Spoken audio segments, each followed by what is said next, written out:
It's a sensitive subject that stirs passions and sparked anger. Yeah. These are fair questions. He can No. handle all They're this. very loaded questions. When we went looking for I mean, answers. I cannot imagine I'm the first to ask you these questions, Not in Robert. such an aggressive manner. Yeah, you're pretty aggressive here, partner. All of it over Miami Seaquarium's biggest star. Ladies and gentlemen, Lolita, the killer whale! She's been performing here for more than 40 years. A long career that activists say needs to end. Ever since being caught in the waters off Washington State in 1970, Lolita's been dazzling crowds and agonizing animal rights groups. Hundreds marched last month, websites have been launched,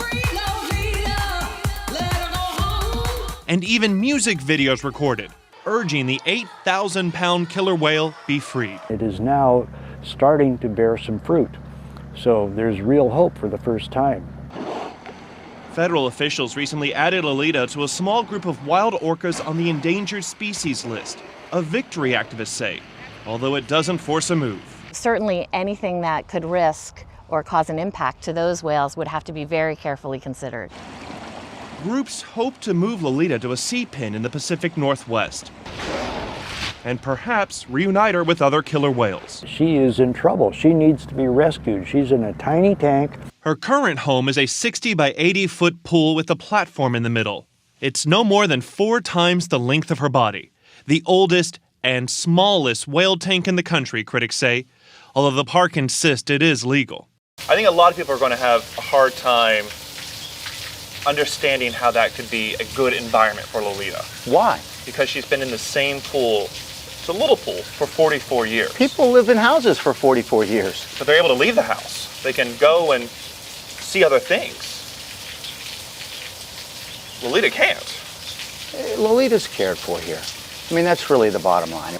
But when I asked about maybe expanding the pool, he suddenly ended the interview. You're pretty aggressive here, partner. But this is the first we time can we've end it. had such We an can end it, or aggressive- you We've had a lot don't. more respect in a lot of interviews. Yeah. But I assure you, I am not trying to be disrespectful, and I am sorry if that's the impression you're getting. It is. Are you ending the interview? Is that it? If that's the way it's going to go, partner. He did return. His big concern, moving Lolita, he says, would be disastrous. Plain and simple. If you release her, she's going to die.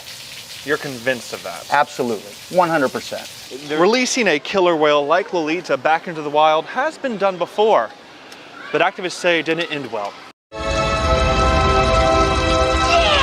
Keiko, the star of the hit movie Free Willy. In real life, his freedom wasn't so easy. You are a good whale. Before he could be released, Keiko had to learn again how to be a wild whale, like holding his breath and even catching his own food. It cost millions, and after being on his own for a year, Keiko died in 2003. And unfortunately, he didn't have that happy Hollywood ending. I mean, he could still be alive today. Yet Garrett calls it a success story and says Keiko certainly lived longer in the wild than he would have in a pool.